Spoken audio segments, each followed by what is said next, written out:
Estamos aqui direto do Golfe Olímpico com o secretário, ex-secretário de Segurança do Rio de Janeiro, Beltrame, delegado federal, um dos homens que mais entende de segurança pública no Brasil. Beltrame, conta pra gente um pouco da sua história, das grandes apreensões de drogas, de armas, do sucesso que foi a implantação das UPPs na sua gestão e que deixaram esse projeto abandonado. Conta pra gente um pouco dessa história. Eu acho que a vida, eu tô já tô com bastante idade. Falar das questões da história dentro da polícia é bastante complicado reduzir em poucos minutos, mas foi, sem dúvida nenhuma, uma vida muito dinâmica, uma atuação praticamente em todo o Brasil, junto com colegas fantásticos, e tivemos, sem dúvida nenhuma, trabalhos excepcionais que eu acho que contribuíram muito para o país, né?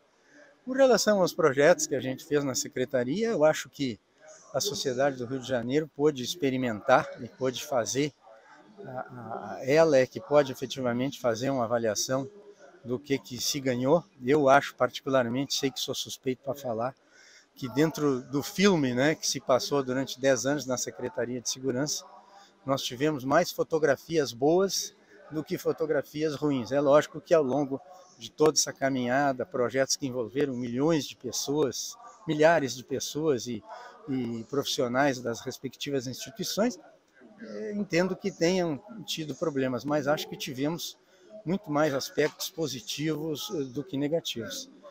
E espero que isso, de uma certa forma, seja futuramente utilizado, ou pelo menos que as pessoas pensem em algo que possa diminuir a quantidade de territórios dominados pelo crime, especialmente no Rio de Janeiro. Em tema de estatística, na sua gestão foi uma das gestões que mais atuou aí no combate a essas áreas dominadas pelas milícias, pelo tráfico, né? E quantidade de droga, de arma que foi apreendida na época. Foi muita coisa. Eu tenho na minha mente agora aqui, rapidamente, não sei se você se lembra, que numa ocupação do alemão a gente encheu, né, um pequeno ginásio que havia na chefia de polícia, na antiga chefia de polícia, uma verdadeira montanha de armas somente naquele local. E o que o projeto, né, das unidades polícia pacificadora realmente pregava é a ocupação do território e, lógico, dentro desse programa, desarmar as pessoas. Claro que o tráfico de drogas é importante, mas particularmente eu acho que a arma é um problema muito maior que a droga. Nós temos visto que depois do desarme das UPPs, voltou tudo como era antes, praticamente, não teve uma sustentação do programa, e hoje a gente vê novamente os territórios do Rio dominados não só pelo tráfico, agora mas também por milícias, e ontem a gente viu uma operação na Penha também, onde teve grande atuação na sua gestão. Qual é a sua opinião sobre isso? O que tem que ser feito para resgatar todo aquele trabalho antigo? Eu mais uma vez digo que eu sou suspeito para falar, porque eu acho que uma questão central que nós temos no Rio de Janeiro e talvez já em vários outros lugares do Brasil e até da América Latina, e isso não é algo fácil de fazer, é a questão territorial. Nós, na verdade, temos no Rio de Janeiro pequenos outros rios de janeiro. Nós temos, e nesses lugares você não tem formalidade, você põe o Estado Democrático de Direito em risco, as instituições não conseguem atuar, a não ser pedindo licença. Então, eu acho que esse é um problema central, né? O Estado se assenhorar novamente destas áreas, claro que isso é um trabalho para uma vida inteira, né? Mas para que ele possa ali fazer o que todo mundo quer, que é política pública. Se você não entra num lugar, você não faz política pública. E se você tiver que fazer política pública pedindo licença para déspotas, né, para reis, eu acho que aí as coisas tendem a não dar certo. Então eu acho que esse é um foco que todos nós precisamos nos convencer e unir forças para buscar a eliminação dessa questão territorial por conta exatamente de facções criminosas. Eu acho que esse é um ponto fundamental. Enquanto isso, tem que se buscar medidas emergenciais para poder distensionar e viabilizar cada vez mais a cidade, para a economia, para o lazer, para o transporte, para isso, para esse evento que está acontecendo aqui. O problema maior é os cultos humanos que eles montam, né? Tem como fazer, retomar esses territórios sem perdas humanas, com menos impacto na questão dos direitos humanos. Como se fazer isso? Você que teve muita experiência com isso, como você entra numa área dominada pelo tráfico, dominada pelas milícias, sem desobedecer as normas de direitos humanos, sem mortes? É muito difícil, é muito complicado. Como que é essa questão que você teve muita experiência com? O que eu acho assim, se você tem um território aqui numa determinada comunidade, né, você sabe que aquele território é conflagrado, que aquele território é protegido por armas de guerra. Então você tem que entrar ali e ocupar, mas permanecer. Por quê? Porque você entrando lá e permanecendo, você vai acabar com a guerra. E a guerra é o problema. A guerra traz a bala perdida, a guerra traz a morte de policiais, a guerra traz a morte de criminosos, a guerra traz a morte de pessoas inocentes, e a guerra põe na comunidade, por que não nos próprios policiais, sempre essa questão, né, de preocupação, de nervosismo. Então, eu, particularmente, não sou dono da verdade, mas eu acho que a gente precisa, aos poucos, isso não é um trabalho fácil, entrar, né, procurar distensionar esses lugares, se assenhorar daquele território, aos poucos ir fazendo essas apreensões de drogas e assim caminhar como nós, mais ou menos, fizemos lá atrás, e acho que a sociedade experimentou bons resultados. Agora, sem dúvida nenhuma é difícil, sem dúvida nenhuma tem que ter uma determinação, uma resiliência muito forte para dar continuidade a isso. E acho que esse é um trabalho. As pessoas muitas vezes dizem, né, isso é impossível, né, isso é muito difícil. Podem pensar o que quiserem, mas nós temos que apontar, mirar e nos projetar para o impossível. Na caminhada para atingir o impossível, muita coisa vai se fazer. Uma coisa interessante, por exemplo, eu estive em Dubai. Dubai é tido como a cidade com menos violência no mundo. E lá você não vê policial na rua, mas tem um sistema de inteligência muito forte, câmera para todo lado. Se você fizer, na mesma hora eu te acho, te notifico. Por que esse sistema de inteligência não é implantado aqui no Brasil? Eu acho que não é só a questão de inteligência. Eu acho que nós temos aqui polícia civil, nós temos polícias bem equipadas e que têm competência de fazer isso.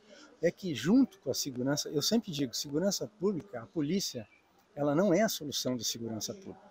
A polícia faz parte da solução. Então aí entram outros fatores, como por exemplo, ordem pública, né? Você pega uma cidade como Dubai, que é totalmente ordenada, é muito mais fácil de você fazer um monitoramento. Agora, como que você vai fazer um monitoramento aonde uma casa da outra está 1,5 metro, 2 metros? Então, junto da questão de segurança pública, tem toda a questão de ordem pública, tem toda a questão de mobilidade, de iluminação pública, enfim, dos outros requisitos que a comunidade precisa. Ou seja, num lugar como aqui, talvez onde a gente esteja, é muito mais fácil de você fazer uma inteligência do que num lugar onde as pessoas mal e mal conseguem transitar. Então, são políticas públicas que, junto com a segurança, ou logo depois da segurança, são obrigatoriamente, tem que acontecer. E é o que a gente falava lá atrás. Realmente, para botar uma câmera na comunidade é difícil, né? Porque eles quebram. Mas como é que funciona a questão dos drones? Tem ajudado hoje na inteligência? Eu estou muito... Estou aposentado, estou fora assim de uma realidade hoje da polícia, mas o drone eu acho que é uma tecnologia que veio para ficar. Acho também que em lugares com uma densidade muito grande de pessoas, ele também tem suas dificuldades, mas o drone, né, quando a gente lá atrás já utilizava, ele já tinha uma utilização muito positiva, e acho que hoje ainda a tecnologia deve ter aperfeiçoado mais ainda isso. E o que precisa para melhorar para o outro lado da história, para a polícia? O que precisa na carreira do policial para ele ser mais efetivo, para a incorporação ser mais abrangente? Olha, eu acho que as corporações, e não só de segurança pública, ele precisa de uma valorização profissional à altura do risco e das condições que ele enfrenta na rua para trabalhar, né? Nós temos muito que pensar nisso. Eu tenho um servidor público e esse servidor público vai fazer o quê, aonde e como, com que condições. Acho que esse é um dever de um gestor, é sempre estar vendo como que eu vou lançar esse policial na rua, como que eu vou lançar esse policial numa investigação. Essa é uma luta eterna por capacitação, por condições de trabalho, por salário, sem dúvida nenhuma. E acho que essa questão, né, é uma questão latino-americana. Acho que nós estamos assim, há necessidade de se buscar cada vez mais estrutura para as instituições, porque o crime ele se estrutura. O crime não faz licitação para comprar as coisas. O crime não tem tomada de preço para fazer as coisas. O crime compra as coisas, inclusive em mercado negro. O Estado é diferente. Então, a diferença que tem de se obter logística para o crime e logística para o Estado são antagônicas. E a gente precisa estar sempre movendo, procurando alternativas para encurtar essa distância. A política de tolerância zero. A gente tem um país agora da América Latina que construiu uma prisão para 70 mil pessoas e lotou ela praticamente em um mês. E a popularidade do presidente cresceu por isso. Essa política de tolerância zero, ela funciona ou é mais marketing? Eu acho que tem que analisar caso a caso, né? Isso tem que analisar caso a caso. A gente tem o exemplo de Nova York também, que foi muito parecido com isso, mas tem que se analisar a cultura das pessoas, como é que o país caminha, em que situação as coisas estão. Eu acho que isso exige, né, até pela força da medida, exige um debate muito grande. Não é de uma hora para outra que pode se fazer isso, né? Encher uma cadeia com 70 mil pessoas, claro, tem que fazer que se faça, mas acho que isso precisa de uma discussão mais ampla para tomar uma decisão dessa natureza. Muito obrigado, Beltrame. É um grande prazer para a gente tê-lo aqui hoje, nesse evento aqui no Golfe. E última hora, sempre acima da vontade. Agradecemos a sua presença.